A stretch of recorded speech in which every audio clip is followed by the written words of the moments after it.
Hello everyone, and today I'm going to read Diary of a Wimpy Kid Old School again. Okay, so today I'm going to read to page 196 to page 205. Okay. He said he could smell a girl's cabin, and it wasn't that far off. Sure enough, one of the cabins was about 50 feet away. We crept up as quietly as we could, then put some of our team building skills into action to get up to an open window. It sounded like everyone was asleep inside, so I lowered myself through the window and dropped down to the floor without making a sound. But when I looked around, I realized I was in a cabin full of Girl Scouts. I decided I'd call the mission to get to the deodorant, but by then it was already too late. Everything after that is kind of blur.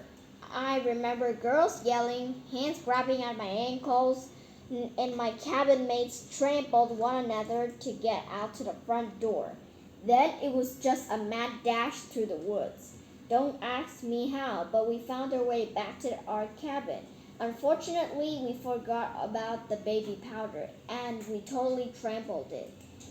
But at that point, it was least of our worries.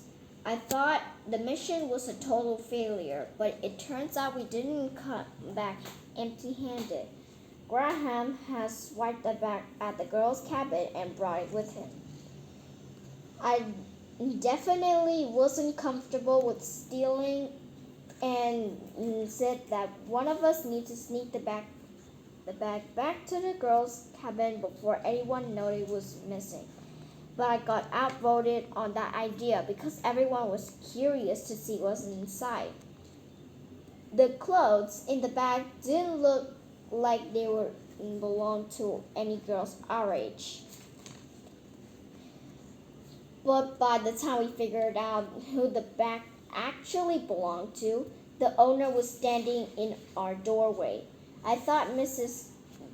Graziano found us because of the baby powder, but it turns out it was easier for her than that.